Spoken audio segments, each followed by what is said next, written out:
पिछले लेक्चर में मैंने ये बताया था कि अगर कोई फंक्शन मल्टीप्लिकेटिव है, तो जैसे स्मॉल एफ मल्टीप्लिकेटिव था, तो एक नया कैपिटल एफ भी हम डिफाइन कर सकते हैं जो स्मॉल एफ के समेशन पे चलेगा। एफ डी जहां डी एन को डिवाइड करता है।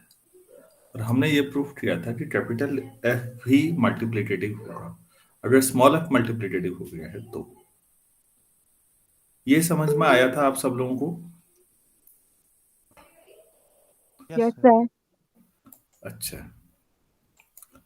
तो इस आधार पर अब ये सोचिए कि अगर समेशन के अंदर वाला फंक्शन मल्टीप्लिकेटिव है तो ओवरऑल समेशन मल्टीप्लिकेटिव है। ठीक है, ये हमने पढ़ लिया है। तो इस आधार पे मैं ये कहना चाह रहा हूँ कि हम ऐसे भी, अगर ये थ्योरम के बेस पे भी हम ये प्रूव कर सकते हैं कि टाउ वन मल्टीप्लिकेटिव है। टाउ वन को हम कैसे लिखते थे? Summation one. याद आ रहा है? Sir n divides d, d divides d n. Divide से n। याद आ रहा है ना ऐसा? Yes sir. ठीक हो गया। अब बच्चों यहाँ पर जो एफ डी होना चाहिए था वो वन है ना? एफ डी वन है। यस ऊपर सर। वाले फॉर्मूले के हिसाब से सोचिए, एफ डी की जो वन यस है, सर। तो ये कांस्टेंट फंक्शन हुआ ना? अगर कैलकुलस की लैंग्वेज में बोला तो क्या हुआ? कांस्टेंट। कांस्टेंट फंक्शन मल्टीप्लिकेटिव होता होगा या नहीं? सोचिए तो, इस बहाने ये चीज भी सीख लेंगे हम लोग। F of n one n two अगर आप करें तो वो भी वन आएगा या नहीं? उसे वन इंटू वन लिख सकते हैं, उसे एफ ऑफ एन वन और एफ ऑफ एन टू लिख सकते हैं या नहीं? Yes sir. One n two, वही कंडीशन वही रखिएगा, जीसीडी रिलेटिवली प्राइम। तो हमें ये समझ में आता है कि अच्छा, जैसे कोई function f x equal to one है तो वो आपके पास मल्टीप्लिकेटिव है। अगर वन की जगह टू लिखना होता तो वन में ही ये प्रॉपर्टी है ना कि वन इंटू वन वन हो रहा है। यस सर, टू में नहीं होता। हाँ, तो आप समझ रहे हैं कांस्टेंट में भी अगर आप वन की जगह कुछ और लिखेंगे तो प्रॉब्लम आएगी, बाकी दिक्कत नहीं है। अच्छा, तो अगर आप ये प्रूव करें पहले कि कांस्टेंट फंक्शन जो होता है वो, अगर f d equal to one है हमारे पास और वो मल्टीप्लिकेटिव है, और फिर ऊपर वाली थ्योरम के बेस पे जो summation of F D one है, मतलब जहां डी एन को डिवाइड करता है, तो इस हिसाब से भी टाउ वन मल्टीप्लिकेटिव प्रूफ किया जा सकता है या नहीं? Yes sir. ठीक। अच्छा बच्चों, जो आइडेंटिटी फंक्शन होता है, क्या वो मल्टीप्लिकेटिव होता है? इसे भी समझ लेते हैं थोड़ा सा। आइडेंटिटी, अब दूसरा लॉजिक हम यहीं से निकाल लेते हैं। आइडेंटिटी मतलब f n equal to n, कोई फंक्शन है आइडेंटिटी, तो n one n two relatively prime है मान लीजिए, तो f of n one n two, n one n two आएगा, और फिर वही एन वन की जो f of n one, f of n two, ऐसा लिख सकते हैं हम। Yes sir. तो क्या समझ में आया कि आइडेंटिटी फंक्शन मल्टीप्लिकेटिव फंक्शन होता है? ठीक हो गया। अब जरा यहाँ लेफ्ट साइड में आते हैं और हम डिफाइन करते हैं सिग्मा एन। आपको याद होगा कैसे डिफाइन हुआ था?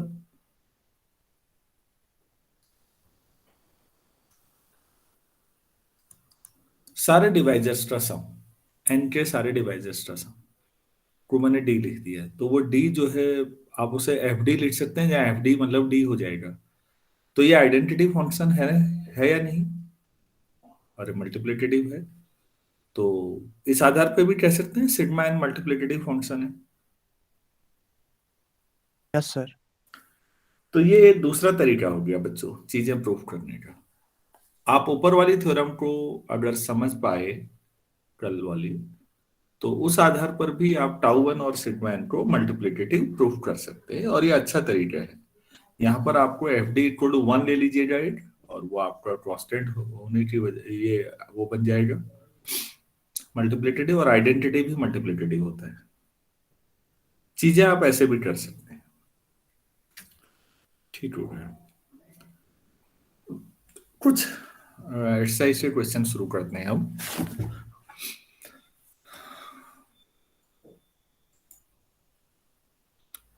कुछ अच्छे क्वेश्चन हैं बर्टन के, तो कई क्वेश्चन तो खाली स्पेस छेड़ते हैं आपको, लेकिन जो कंसेप्चुअल है पहला प्रूव करना है।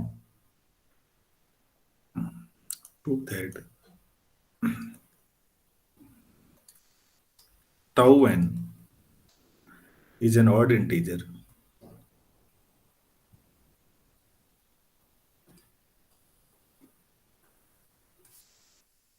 if and only if n is a perfect square.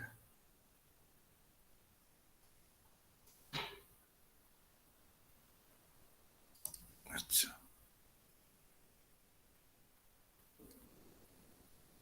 Solution चलो ठीक है। बहुत अच्छा क्वेश्चन है, वैसे थ्योरम की तरह भी ट्रीट किया जा सकता था। अगर टाउ एन का मतलब किसी नेचुरल नंबर के कितने डिवाइजर है, उसके डिवाइजर्स की संख्या अगर ऑड इंटीजर है तो फिर एन एट परफेक्ट स्क्वायर होगा। और उल्टा भी सही है, एन परफेक्ट स्क्वायर है तो उसके डिवाइजर्स की संख्या ऑड होगी,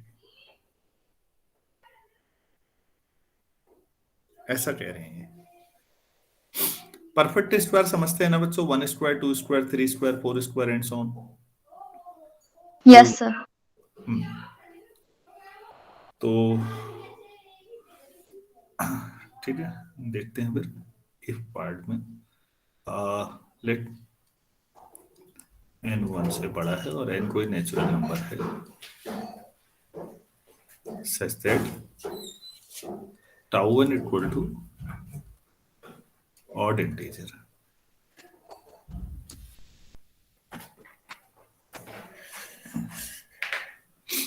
टाउ एन ऑड इंटीजर मान लिया हमने, ठीक है। अब फंडामेंटल थ्योरम ऑफ अरिथमेटिक से हम क्या लिख सकते हैं, एन का फैक्टराइजेशन कर सकते हैं using Yes, sir. Fundamental theorem of arithmetic.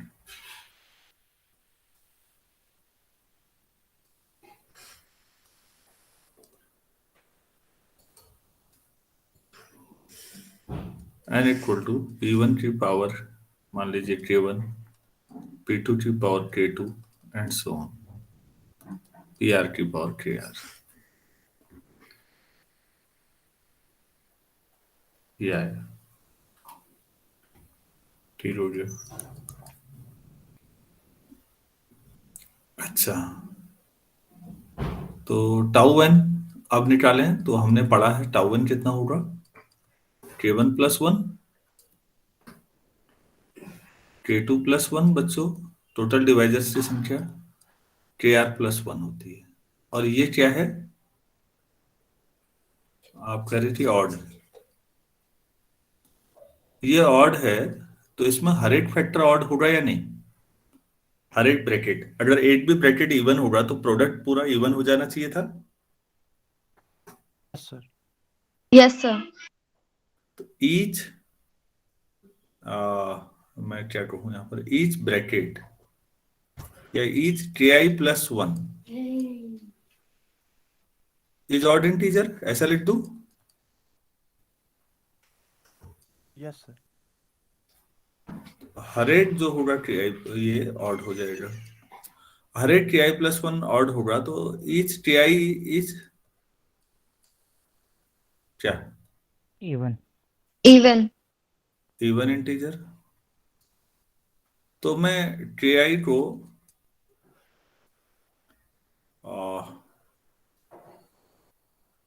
2 lambda आई लिख दूं, लैम्डा आई नेचुरल नंबर होगा कोई, ऐसा लिख सकता हूँ हर एक इवन इंटीजर। Yes, sir. मतलब k1 को 2 लैम्डा 1, k2 को 2 लैम्डा 2, kr को 2 लैम्डा r। सभी लोगों को समझ में आया।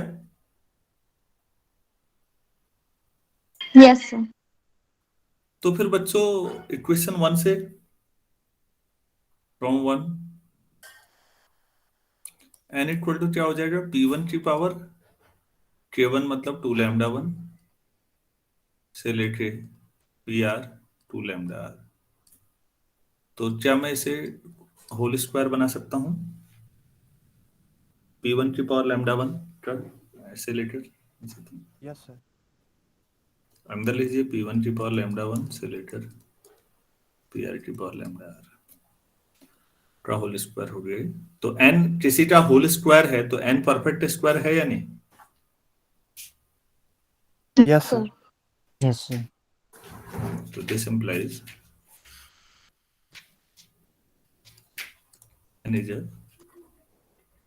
Perfect square. अब रिवर्स रीजनिंग भी आप खुद कर सकते हैं। अगर n परफेक्ट स्क्वायर है तो हर एक p की पावर n ऐसा आएगा, तो हर एक p की पावर लास्ट स्टेप से सेकंड लास्ट स्टेप में जाइए तो आप P1 की पावर 2 लैम्डा 1 2 लैम्डा 2 ऐसा आएगा। तो हर एक पावर जो होगी 2 लैम्डा आई होगी, ऊपर को करते जाइए तो हर एक पावर जो है इवन इंटीजर होगी, तो हर एक ki प्लस 1 ऑड इंटीजर होगा। तो जो ऑड का प्रोडक्ट तो ऑड ही होता है, तो टाउ 1 ऑड हो जाएगा। ये सारे स्टेप रिवर्स कर सकते हैं आप, समझ में आ रहा है? Yes sir. और बच्चों को समझ में आया या मैंने ज्यादा तेज कर दिया?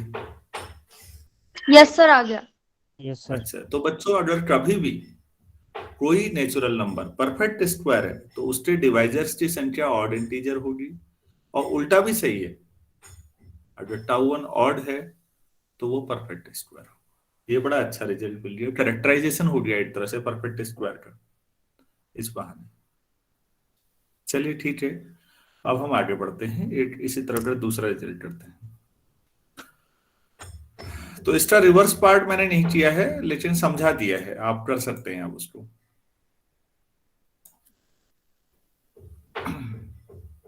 नेक्स्ट क्वेश्चन करते हैं बच्चों, ये भी अच्छा सवाल है। प्रूव दैट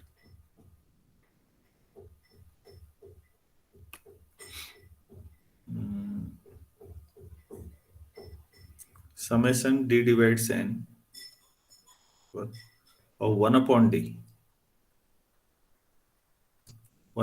का समेशन d कौन से लेने हैं जो n को डिवाइड कर रहे हैं। तो ये आना चाहिए, कह रहे हैं sigma n upon n, n upon n, and this must be true for every n। जब ये सवाल है हमारे पास, ठीक है, सिग्मा डिवाइजर्स का सम की बात हो रही है अभी। हाँ, ये क्वेश्चन है बच्चों, कुछ सोचा जा सकता है?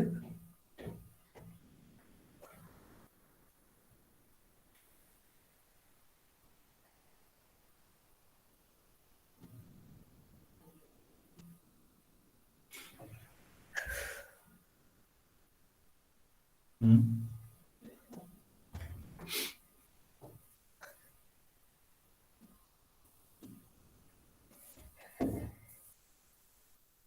सर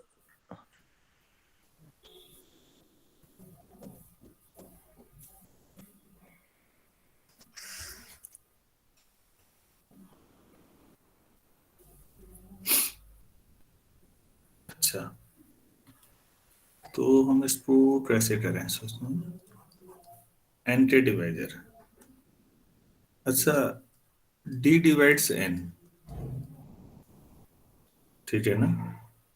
तो ठीक है, क्या मैं ये लिख सकता हूँ कि जो n अपॉन d आया होगा वो भी n का डिवाइजर होगा, yes sir. Also a divisor of n। जैसे आप सोचिए 2 डिवाइड्स 10 है, तो 10/2 जो आया मतलब 5, वो भी 10 को डिवाइड करेगा ना। तो d अगर n Yes. को डिवाइड करता है तो n/d जो भी आता है वो भी n को डिवाइड करेगा, मेरे ख्याल से इसमें तो कोई डाउट ही नहीं है, क्योंकि आप वैसे भी n और n/d का प्रोडक्ट n ही आएगा, तो आप कह सकते हैं हाँ दोनों डिवाइजर। तो अब अगर मैं n के डिवाइजर्स का कलेक्शन लिखूं तो मैं दो तरीके से लिख सकता हूं यहाँ पर, बड़े अच्छा।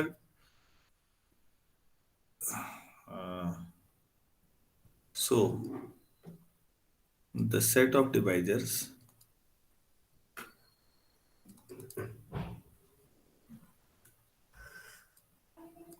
D1 से लेके मान लो DK तक, और ये सब डिवाइजर है इनके, can also be written as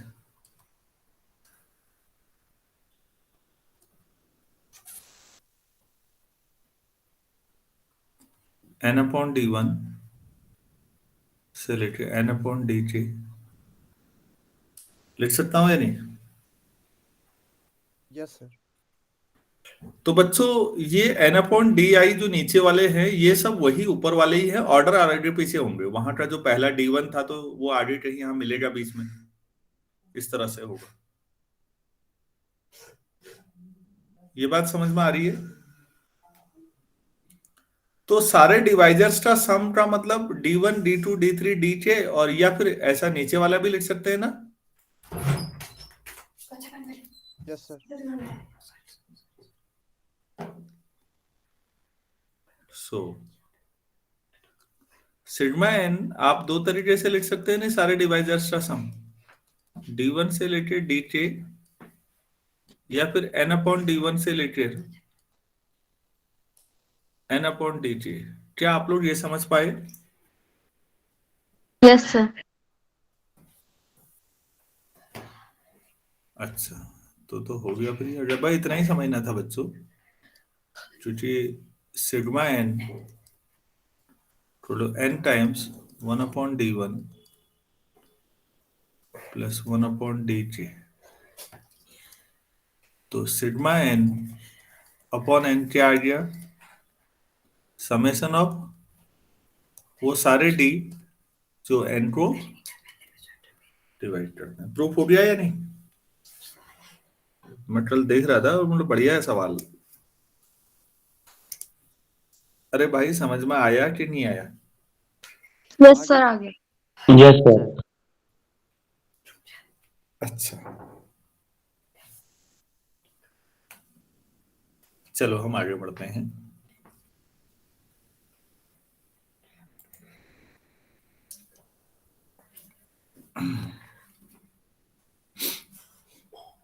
next question, if n is a square free integer. Square free integer क्या हुआ भाई?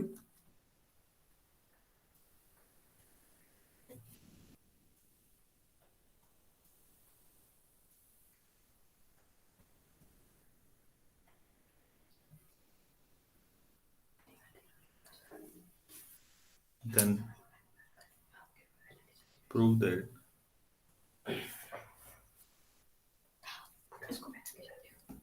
tau n equal to 2 to power r, where r is the number of prime divisors of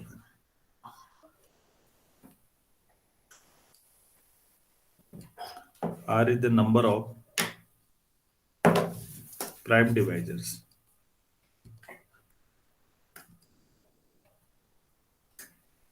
Okay.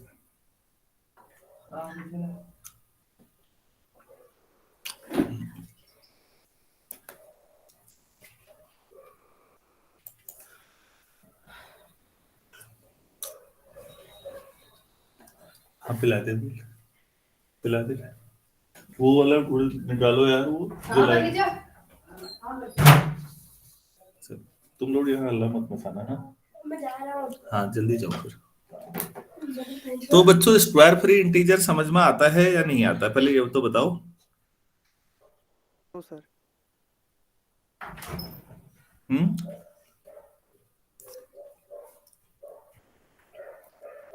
नहीं आता शायद जिस number पे किसी का स्क्वायर नहीं आता। हाँ, अगर आप कोई जैसे n लेना, if n is square free, तो इसके प्राइम फैक्टराइजेशन में कहीं स्क्वायर नहीं आएगा, कोई पावर हायर आएगी नहीं, one power. If n is a square free number, then n equal to ऐसा समझो, p1 से लेके माना pr तक सबकी पावर कितनी होगी? 1। 1। 1। और यहाँ सारे p डिस्टिंक्ट है, ये नहीं कि हर एक को उसी को लिखे जा रहे हो बार बार, p1 p1 p1 ऐसा भी नहीं है। सब डिस्टिंक्ट है और सब 80 की बार आ रहे हैं। where all pi are distant। ऐसा लिख के मैंने कौन सी संभावना खत्म कर दी? सब डिस्टेंट रिपीटेशन की। सर रिपीटेशन की अगर हाँ कोई दो बार आएगा तो स्क्वायर आ सकता है। हाँ, कोई ये ना सोचे कि अच्छा सबको ऐसे लिखना है, ऐसा कुछ नहीं है। हर एक प्राइम, तो बच्चों जैसे कोई आप एक सामान्य नंबर बता सकते हैं जो स्क्वायर फ्री इंटीजर हो कोई? 6। 3, हाँ, 15। 2 into 3, 2 into 3 into 5, हाँ मतलब एट प्राइम आ सकते हैं, दो से ज्यादा भी, लेकिन सब एक एक बार ही आएंगे, ऐसा कोई नंबर है तो उसके डिवाइजर्स की संख्या हमेशा 2 की पावर r फॉर्मेट में होगी, ये कहा गया है।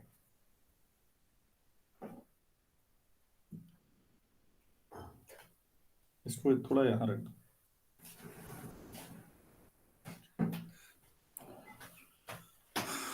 तो ये तो बहुत छोटा हो गया फिर सवाल।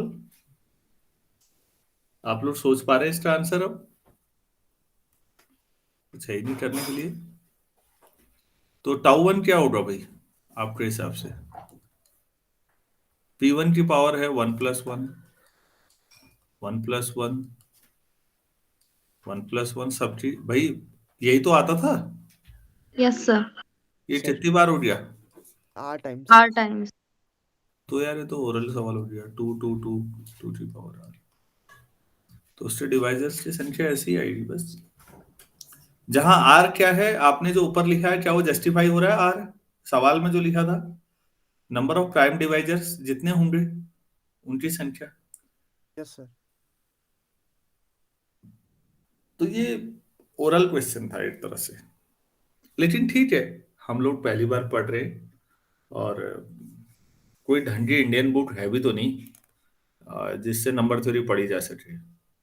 मेरे ख्याल से नहीं है, मतलब मुझे पता नहीं है क्योंकि इतना कभी सोचा भी नहीं इससे पहले, और जब पढ़ाना शुरू किया तो तब से हल्द्वानी इस काम के लिए तो आना ही नहीं हो रहा है। आ भी रहे हैं तो खाली शादियों में रात तक आओ, सुबह तक द्वाराहाट पहुंचो। तो कोई इंडियन बुक है आपकी नजर में या नहीं है इसमें?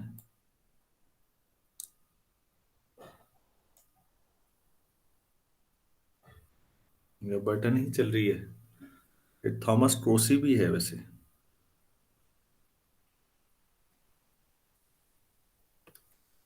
Next question.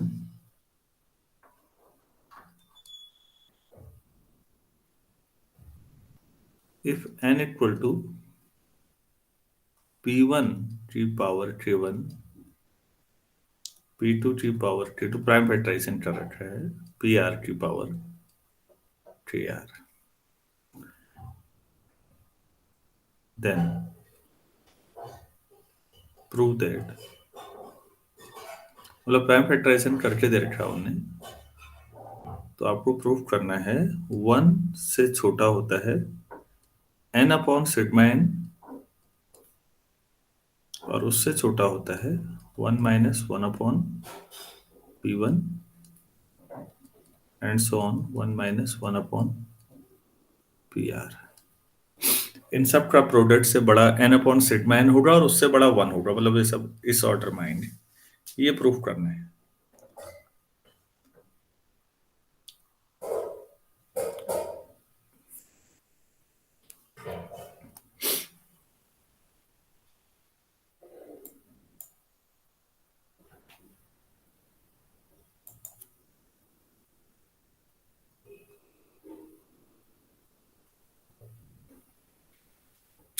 जो टोटल डिवाइजर्स होंगे उसमें 1 और n भी शामिल होंगे ना? Yes sir. किसी भी नंबर के जब डिवाइजर हम निकालते हैं टाउ 1, तो उस टाउ 1 में 1 भी शामिल होता है और n भी शामिल होता है नहीं भाई? ये मालूम होना चाहिए। Since 1 and n are divisors, are among the divisors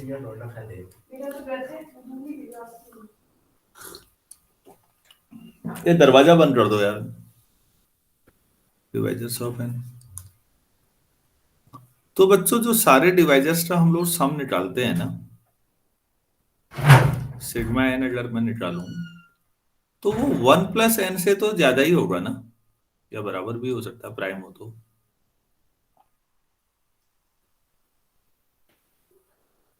yes sir.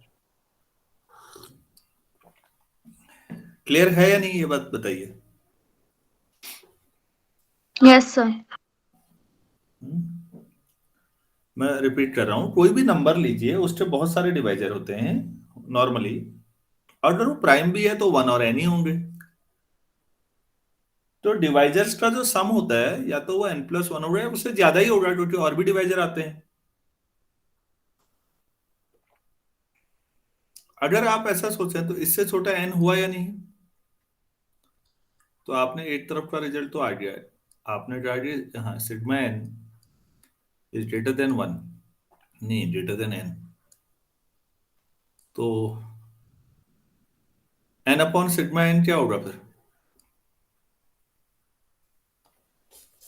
ठीक है। Yes sir. तो इन जनरल कोई भी नेचुरल नंबर हो, n/σn 1 से छोटा होता है या सिग्मा n/n 1 से बड़ा होता है। तो बहुत छोटा रीजनिंग रीजनिंग ले आई हमने। क्लियर है इतना? Yes sir. Yes sir. अच्छा, अब हम लगाते हैं दूसरा रीजनिंग।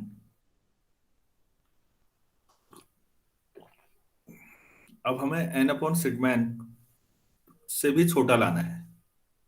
सिग्मा n क्या होता है उसको डिफाइन कर लेते हैं। उसको डिफाइन क्या करना मालूम ही है, उसको लिख देते हैं। ऑल्सो सिग्मा n क्या हुआ बच्चों? p1 की पावर k1+1 -1 अपॉन p1 - 1, इतना ही होता है। And so on. pr की पावर kr+1, ये कैसे आता है ये भी बताया था मैंने पिछले लेक्चर में। Yes sir. pr-1। ठीक है, तो n/σn देखते हैं, जहां n सबसे ऊपर वाली लाइन देखिए, बोर्ड में सामने दिख रहा होगा आपको। n सवाल में ही दे रखा है कि n क्या है। n को भी प्राइम फैक्टराइजेशन में तोड़ो, सिग्मा n ये है। n/σn मैं अगले पेज में कर रहा हूं। आपने नोट कर लिया इतना? Yes yes sir. सर। ठीक है। सो n/σn, तो यार n हो गया p1 की पावर k1 से लेके pr की पावर kr अपॉन, थोड़ा बड़ा है, सिग्मा n है p1 की पावर k1+1 -1 अपॉन में जो था वो ऊपर चले जाएगा, p1 - 1। ऐसे ही फिर एंड सो ऑन। क्या लिखना है लास्ट लिखो, pr की पावर kr+1 -1, तो यहां भी pr-1 ऐसा लिख सकते हैं। अब हमें इससे छोटा लाना है एक्सप्रेशन ना, तो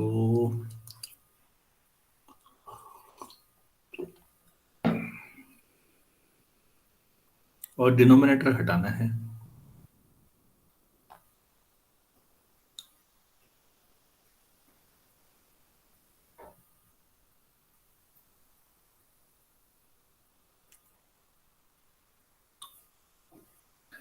इक्वेशन मान के भी कोई फायदा तो है नहीं। क्वेश्चन 2 को हम 1 से छोटा लेके चलेंगे। 1 से छोटा प्रूफ करेंगे। Okay sir. Sorry, n/σn equal to, बच्चों में कॉमन ले लो, सब में से नीचे भी p ला तो सकते ही हैं यार, तो ऊपर आ जाएगा। देखिए नीचे p1 की पावर k1+1 कॉमन आएगा, ऊपर आया p1 की पावर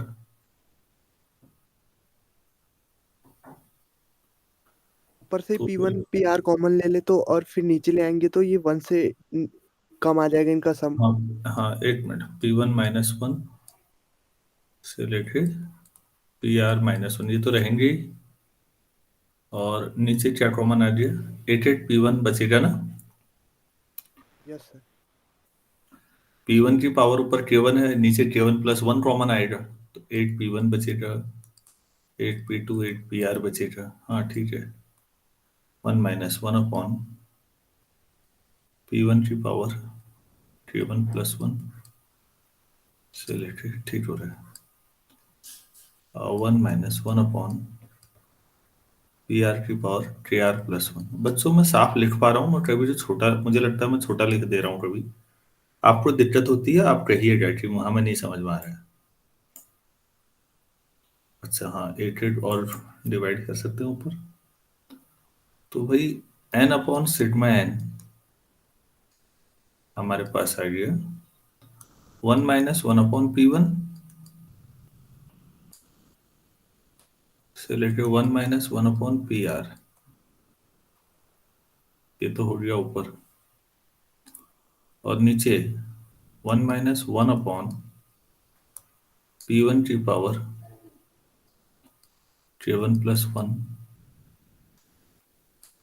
से शुरू 1 माइनस 1 अपॉन PR की पावर KR प्लस 1। इसे मान लेता हूँ 2, क्योंकि अब इससे आगे ऐसे डायरेक्ट नहीं होगा।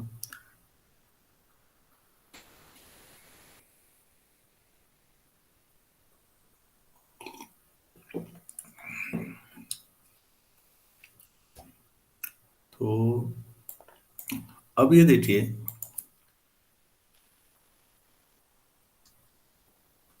1 माइनस 1 अपॉन P1 की पावर K1 प्लस 1, 1 से छोटा होगा या नहीं? Yes sir. तो फिर तो हो गया सवाल।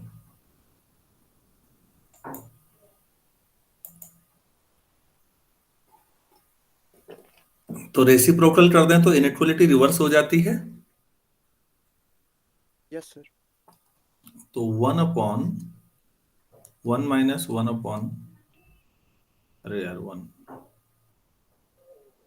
हाँ ठीक है ठीक है, P1 की power K1 plus 1, this will be greater than 1। ऐसे ही बाकियों का भी हाल होगा, जो डिनोमिनेटर की टर्म्स हैं, हर एक टर्म जो है 1 से कम थी, तो 1 अपॉन में सभी 1 से बड़ी हैं, तो हम क्या लिख देंगे यहां से, सो 1 अपॉन पहले टर्म 1 माइनस 1 अपॉन P1 की पावर K1 प्लस 1, ये 1 से बड़ा है, ऐसे ही बाकी भी सब 1 से बड़ी होंगी, तो 1 माइनस 1 अपॉन P1 की पावर KR प्लस 1, तो सभी 1 से बड़ी हैं, तो प्रोडक्ट भी 1 से बड़ा होगा, क्लियर है? Yes sir. तो बच्चों इक्वेशन 2 का जो न्यूमरेटर है उससे मल्टीप्लाई कर दें दोनों साइड, यस सर।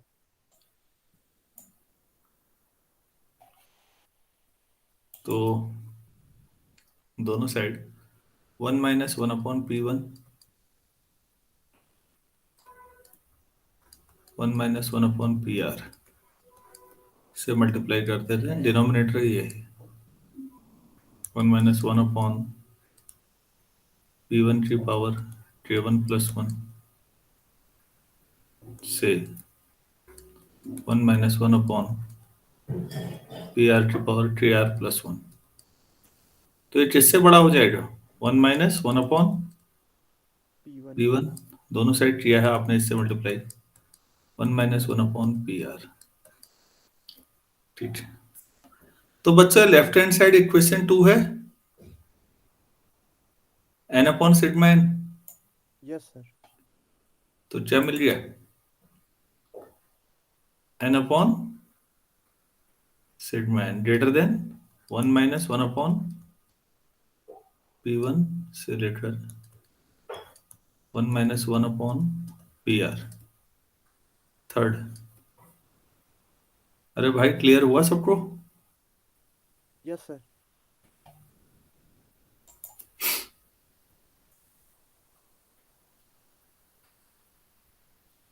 तो अब पहली तीसरी मिला देंगे, प्रूफ हो गया। मैं पूरा क्वेश्चन एक बार रिकॉल कराता हूं आपको, आप ध्यान से देखिएगा, किसी का छूटा ना हो। क्वेश्चन ये था बच्चों, इक्वेशन 1 तो ट्रिवियल थी, शायद आपको सीधे ही समझ में आ गया होगा इक्वेशन 1 कैसे आई। Yes sir. ठीक, उसके बाद मैंने सिग्मा एन क्या होता है ये लिख दिया, ये तो डेफिनेशन थी हमारी सिग्मा एन की। अब इधर आइएगा, सो एन अपॉन सिग्मा एन किया हमने, इस तरह का मिला। तो उसमें क्या किया, ऊपर नीचे से चीजें कॉमन ले ली, जो जो आ सकता था। कैलकुलेशन है ऑर्डिनरी। तो इक्वेशन 2 ले आए हम वहां से, कोई बड़ा काम नहीं है, वो हर किसी को समझ में आएगा, उसमें दिक्कत नहीं होनी चाहिए। अच्छा, उसके बाद इक्वेशन 2 तो ले आए। उसके बाद किसी भी प्राइम नंबर के लिए ये जो मैंने इनइक्वालिटी जहां से इंट्रोड्यूस की, क्या वो समझ में आया सबको? देखिएगा, यस सर। हो गया। फिर पहले वो लेस देन था, 1 अपॉन किया तो ग्रेटर देन हो गया, उन सबका प्रोडक्ट भी ग्रेटर देन 1 ही होगा। फिर उनमें न्यूमरेटर से मल्टीप्लाई कर दिया, लिखने में टाइम जितना लगा हो, बाकी तो कुछ है नहीं। लास्ट में आप देख सकते हैं, combining 1 and 3 we get the required result. अच्छा रिजल्ट था।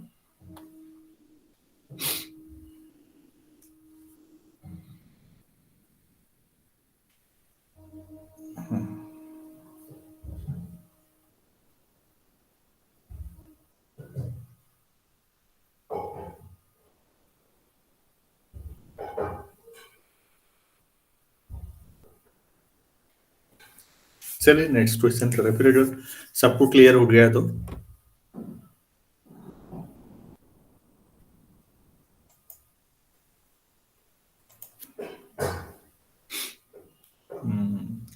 क्वेश्चन है, for any n belongs to n, prove that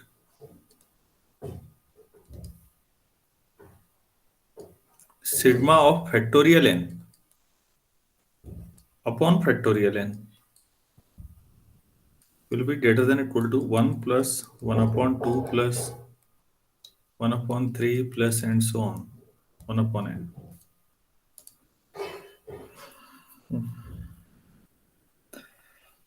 So,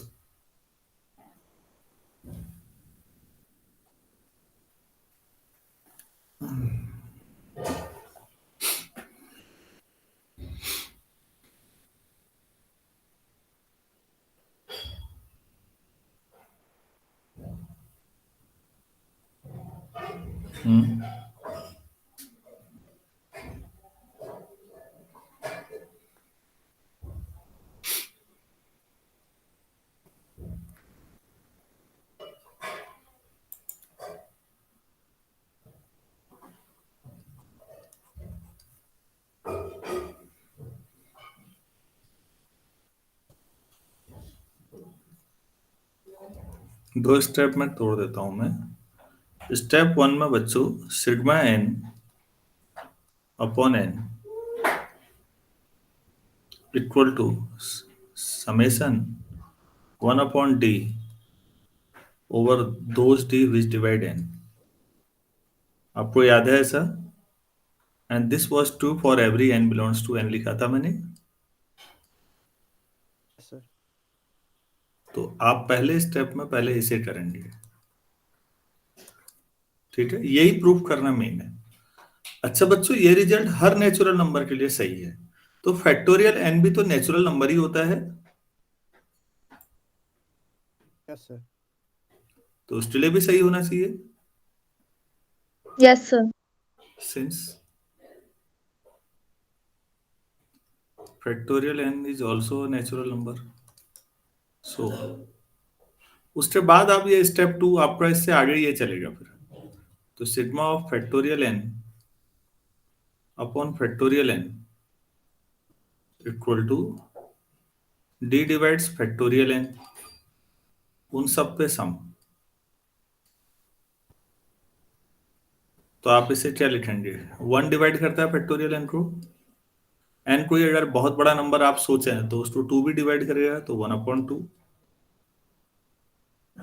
मतलब 1 अपॉन 1 तो 1 ही हुआ इसलिए, फिर 1/3, और लास्ट डिवाइजर फैक्टोरियल एन का 1/फैक्टोरियल एन खुद ही होगा नहीं? यस ठीक,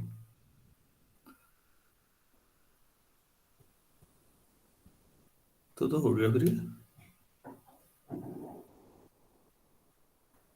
इससे छोटा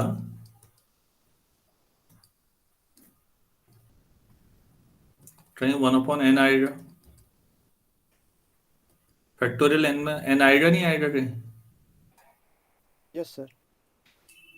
अरे ये तो बराबर ही हुआ यहाँ 1+, तो अगर मैं इतना ही लिखूं तो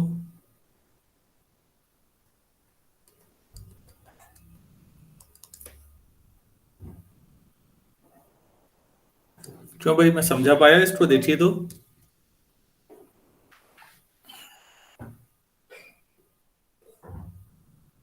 यस सर। फैक्टोरियल 5 अगर आप तक करते जाओगे तो उसमें 5 भी आएगा ना पीछे कहीं? ऐसे सोचो, फैक्टोरियल में एन आएगा, वहीं तक का सम लेना है, वहीं तक का लेना है, तो राइट साइड छोटी हो जाएगी फिर।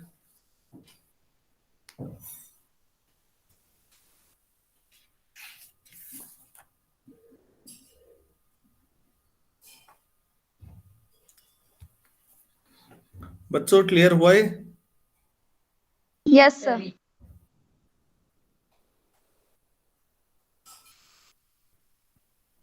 अच्छा, कुछ छोटी छोटी प्रॉपर्टीज हैं, मैं उनको कराना क्या है, जैसे इसका एक सवाल मैंने छोड़ा, वो मैंने कहा भी था कल के लेक्चर में, वो चीजें आप पहले से जानते हैं, लेकिन अब इन्होंने बोला है तो एक बार हम करा देता हूं मैं। करने के लिए कुछ है नहीं। मान लेते हैं एम और एन आपके पास नेचुरल नंबर हैं, एंड P1 से लेकर PR तक are distinct primes.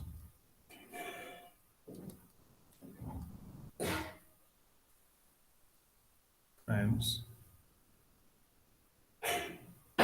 which divide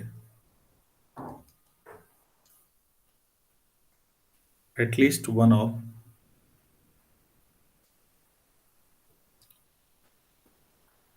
m और n। ये वो प्राइम नंबर लिए जो या तो m को डिवाइड करेंगे या n को, किसी एक को तो कम से कम करेंगे ही, दोनों को भी कर सकते हैं, कोई दिक्कत नहीं है।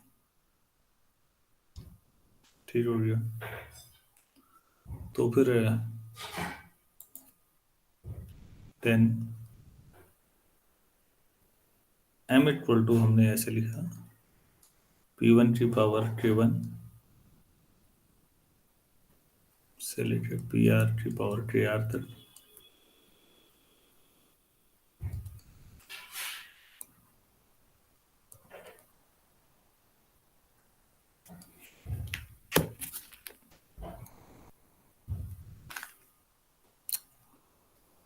with Ki greater than equal to 0 for I equal to 1 2 3 तो R हुआ, और ऐसे n P1 की पावर J1 PR की power JR with JR greater than equal to 0,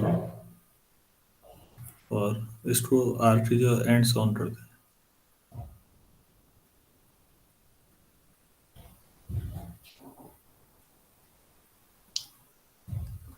equal to 1 2 3 and so on. तो अब आपको ये तो क्वेश्चन था इतने देर से, तो ये n और n ऐसे लिख सकते हैं, आपको प्रूव करना है। क्वेश्चन बहुत बड़ा दिख रहा है छोटा।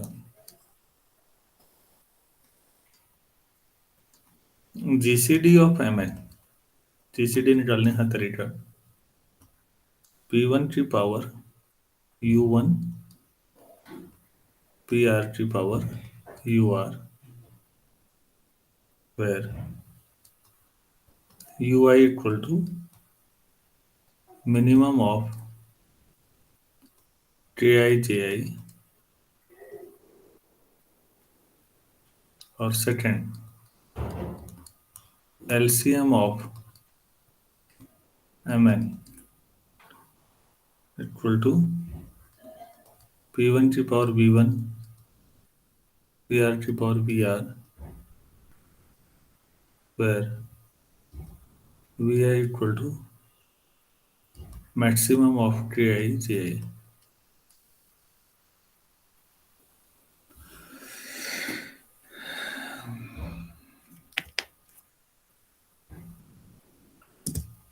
तो यही तो करते आ रहे हैं हम लोग एलसीएम लेने में, जीसीडी एलसीएम में ऐसा करते हैं या नहीं? Yes sir. ये क्या कह रहे हैं बच्चों, मैं थोड़ा सा आपको एक एग्जांपल से पहले क्वेश्चन समझना जरूरी है। हम लोग कई बार पूछ जाते हैं सीधे, नहीं साहब आंसर निकाल के रहना है आप तो। अरे हो गया, पहले क्वेश्चन तो समझो, अभी भी समझ में कईयों के नहीं आया होगा। सच है या झूठ है इसके बाद बताना। हाँ, मैंने ऐसा कर लिया, n ले लिया 20 और m ले लिया 30 ले लो, तो m 30 है, 10 into 3, तो 2 into 3 into 5 और n हो गया मेरे पास 20, 2 स्क्वायर इंटू 5, ठीक हो गया। तो ये कह रहे हैं कि दोनों को, सारे प्राइम नंबर दोनों के फैक्टराइजेशन माने चाहिए। अब इसमें तो 3 है नहीं, तो 3 की पावर 0 कर दो, लेकिन दोनों लिखो। कोई ऐसा होता जो यहाँ नीचे वाले में आता, ऊपर वाले में नहीं आता, कोई ऐसा नंबर लेता है घर में, तो उसे भी जितने प्राइम हो सकते हैं सारे लिखो, हो सकता भले ही किसी की पावर 0 लिखनी पड़े। 2 3 5, अभी समझ में आ रहा है क्या कहना चाह रहा हूं? m के फैक्टराइजेशन में अलग प्राइम आए, n के फैक्टराइजेशन में अलग आए। सारे प्राइम m के लिए भी लिखो, n के लिए भी लिखो, भले सारे प्राइम लिखो, भले ही किसी प्राइम की पावर 0 लिखनी पड़ जाए। क्या मैं ये समझा पा रहा हूं? Yes sir. हाँ, ताकि फिर दोनों के लिए ये हो जाएगा कि एक जैसी कहानी हो रही है। अब इस सवाल को पढ़िए, इन्होंने यही तो लिखा है।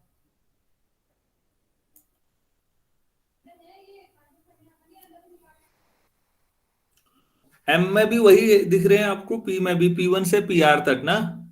आप सोच रहे होंगे कोई दो डिफरेंट mn ले रहे हैं आप, उसमें दोनों में P1 से PR तक कैसे आ सकता है? कैसे आ सकता है, आप समझ में आया? Yes sir. Yes sir. हाँ, जो पावर है K1 से KR, J1 से JR, वो 0 भी हो सकती है। जैसे 20 के फैक्टराइजेशन में 3 नहीं आता, अरे तो कोई बात नहीं, लिख दो ना, क्योंकि ऊपर आ रहा है। ऐसे ही माना 20 की जो मैं 24 लिखता कुछ या कुछ और लिखता, तो कोई दूसरा प्राइम आता, यहाँ 7 आता माना नीचे कहीं, तो ऊपर वाले में मैं 7 की पावर 0 भी लिख देता। तो इस तरह से ये हो जाता है कि प्राइम तो दोनों में सेम ही आ रहे हैं, अब दोनों में हो गए, चाहे पावर 0 करनी पड़े। अब क्या करोगे? अब हर एक में P1 की पावर जो कम ले, जितनी कम ले सकते हो, ऐसे ही P2 की पावर, PR की पावर, वो GCD आएगा, और पावर ज्यादा से ज्यादा ले लोगे तो वो LCM आता है। अरे भाई, ऐसा करना तो आता ही होगा आप लोगों को पहले से भी। Yes sir. Yes sir. ये नहीं आता तो ये 20 और 30 का GCD बता दो यार। ऊपर 2 है, नीचे नहीं, ऊपर 2 है, नीचे 2 स्क्वायर, तो 2 लोगे, दोनों में कम पावर। 3 की पावर 0 लेके तो 1 आएगा, छोड़ो, फिर 5, तो 2 into 5 10 ही तो आएगा GCD। Yes sir. तो ऐसी एलसीएम लेते समय क्या करते हैं? बड़ी पावर ले लेते हैं। बच्चों, आपने ये छोटी क्लासेज में कर रखा है काम, लेकिन उसको एज ए स्टैंडर्ड रिजल्ट अब समझ रहे हो।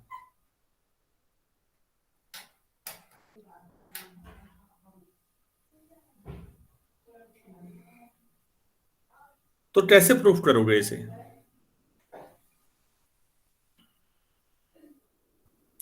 बहुत बेसिक लॉजिक है कि P1 की पावर जो कम होगी दोनों में, वो दोनों को डिवाइड करेगा या नहीं? Yes sir.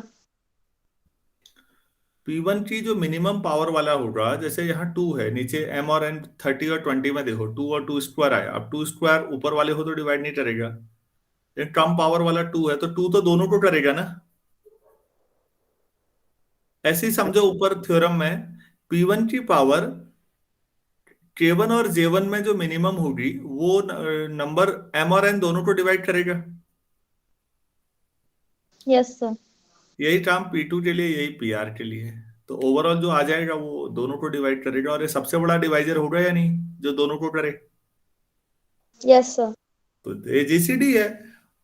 सवाल में कुछ ऐसा है नहीं करने के लिए, कॉमन सेंस की बात है। ऐसी अब दोनों में बड़ी बड़ी पावर ले लो, K1 J1 में जो बड़ा है, तो जो नंबर आएगा उसको M भी डिवाइड करेगा, N भी डिवाइड करेगा, that will be the smallest number which is divided by both M and N। तो वो LCM होगा। ये डेफिनेशन जो लिखनी है वही लिखना है इसमें, तो मैं इसे कर नहीं रहा हूं। आप सबको समझ में आया या नहीं आया ये बताइएगा।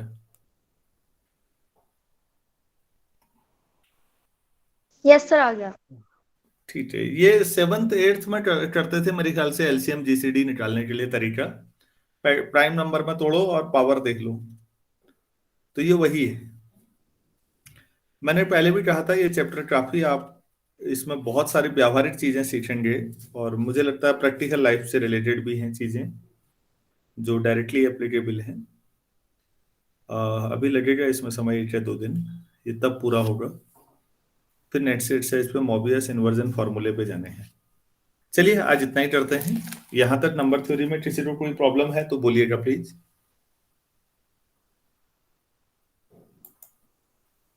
कोई प्रॉब्लम नहीं है, ठीक है।